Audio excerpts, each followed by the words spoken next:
Waalaikumsalam Mari kita mulai dengan baca basmalah bersama-sama. Bismillahirrahmanirrahim. Alhamdulillah ya.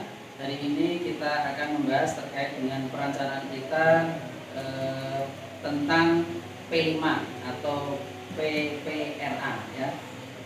Project Profil Pelajar Pancasila.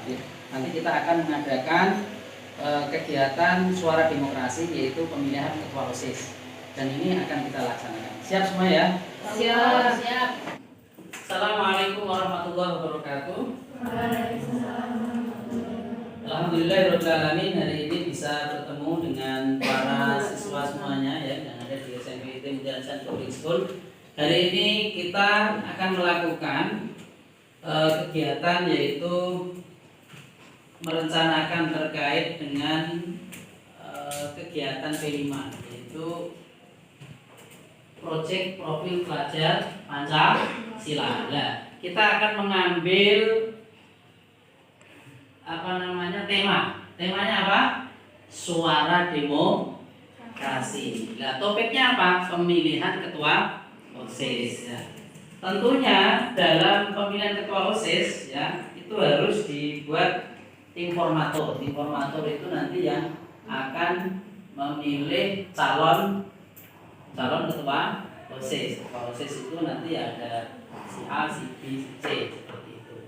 Nah, ini akan kita sosialisasikan bagaimana sistem dan teknis pemilihan dalam pemilu ya secara umum. Ini akan kita sosialisasikan melalui komisi ya, pemilihan umum ya. Nanti akan kita lihat. Mari kita buka dengan baca basmalah bersama-sama. Bismillahirrahmanirrahim. Sekarang dilihat ya, untuk bagaimana toh menjadi seorang pemilih atau pemungut suara dalam pemilu. Jadi langsung, umum dan bebas dan rahasia. Nah, ini perlu saya sosialisasikan kenapa? Supaya nanti dalam pemilihan ketua OSIS itu nanti berjalan dengan baik sesuai dengan aturan undang-undang yang ada. Paham ya? Sekarang kita saksikan ya. Tata cara pemungutan dan penghitungan suara pemilu 2019.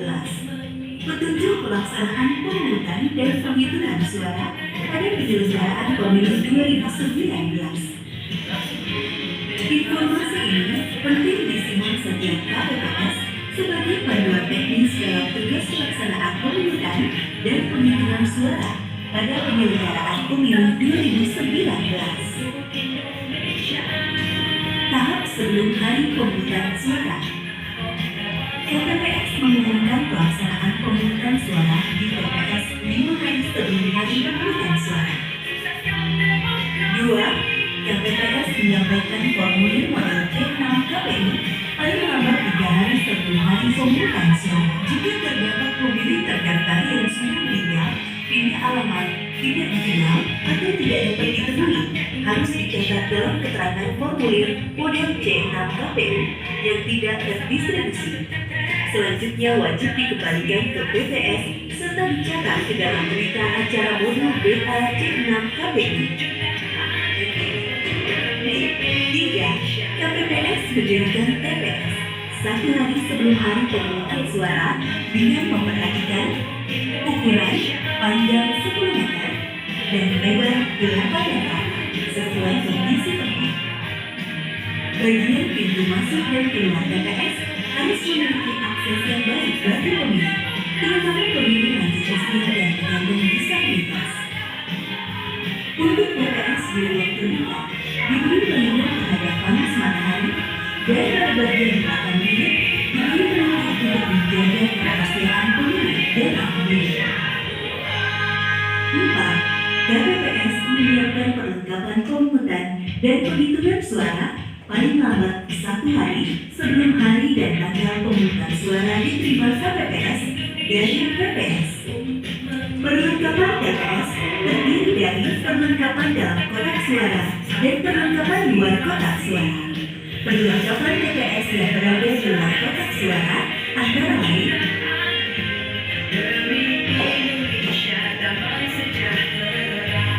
Jadi sebelum pemilihan itu juga ada yang namanya perlengkapan yang harus dipenuhi untuk kotak suara, bilik suara, tanda pengenal, ya, label rekat, security perangkatnya ada nanti dalam pemilihan ketua OSIS. Ya, selanjutnya ya. Formulir di antaranya perlengkapan TPS yang berada di dalam kotak suara antara lain tahap persiapan pemungutan suara. Pada hari pemungutan suara, ketua dan anggota TPS sudah berada di TPS selama kurangnya pukul 6 waktu setempat dan melakukan persiapan di antaranya memeriksa TPS, peralatan, dan Pemilu nanti nyoblos di TPS mana?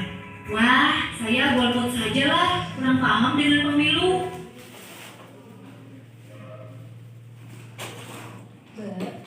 Loh kok gitu? Kita harus gunakan hak pilih kita dalam pemilu. Kalau kurang paham apa itu pemilu, sekarang tidak ada alasan lagi karena sudah ada rumah pintar pemilu. Apa sih rumah pintar pemilu? Rumah pintar pemilu adalah usaha pendidikan dan informasi tentang pemilu. Rumah ini terbuka untuk masyarakat yang ingin mengerti apa itu politik, demokrasi, dan pemilu. Rumah pintar pemilu ini bisa kita jumpai di kantor KPU RI, KPU Provinsi, dan KPU Kabupaten Kota seluruh Indonesia. Rumah pintar pemilu mulai diresmikan tahun 2015 sebagai sarana untuk meningkatkan partisipasi pemilih di masyarakat. Selama ini pendidikan politik di masyarakat masih kurang. Masih banyak yang beranggapan bahwa sistem politik itu bukan urusan mereka, melainkan urusan pemerintah. Nah, rumah pintar pemilu diharapkan mampu menjadikan masyarakat kita cerdas dan melek pemilu. Masyarakat yang berkunjung ke rumah pintar pemilu bisa belajar sejarah pemilu di Indonesia mulai dari pemilu pertama tahun 1955.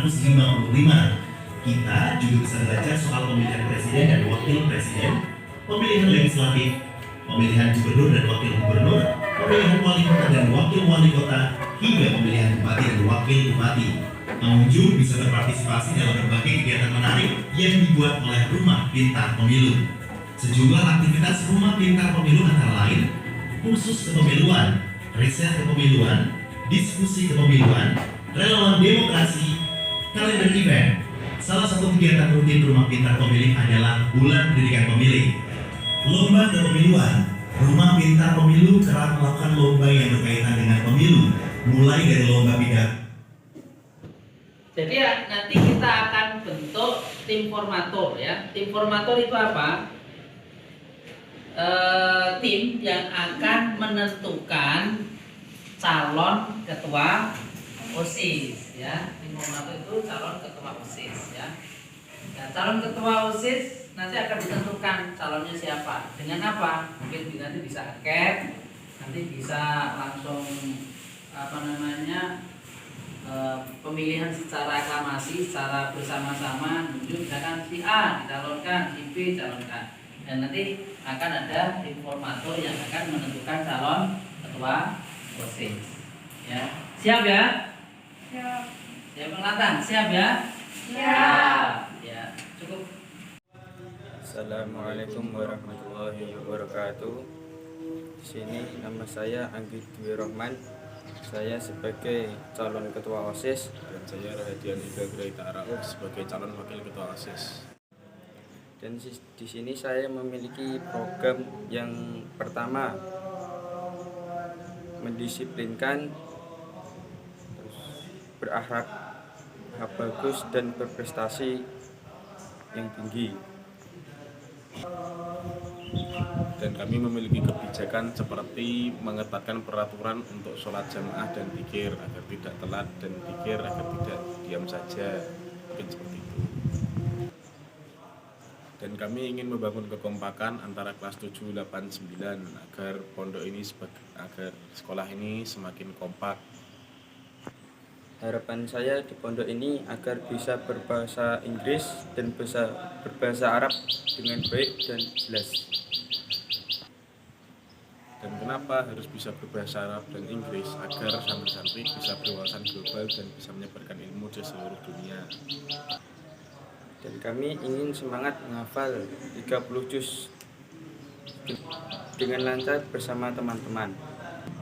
Dan selain itu, harapan saya tidak cuma Al-Quran, yaitu supaya anak-anak bisa memiliki keterampilan yang lain seperti karate, pramuka, dan pengembangan bakat. Demikian program kami. Wassalamualaikum warahmatullahi wabarakatuh. Assalamualaikum warahmatullahi wabarakatuh. Perkenalkan, nama saya Rafaika Alilatul Banizar. Saya selaku calon ketua OSIS periode 2023-2024. Saya Vanessa Dewi, calon wakil ketua OSIS periode 2023-2024.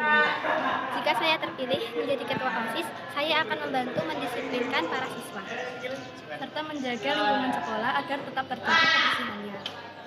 Selain itu, kami akan menjadikan OSIS SMP Mutiara Insan sebagai mitra kerja dalam membangun siswa atau siswi yang berbudi pekerti luhur, berprestasi dan berakhlak karimah,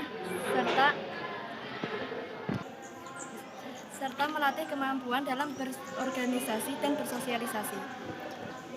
Sekian dari kami. Wassalamualaikum warahmatullahi wabarakatuh.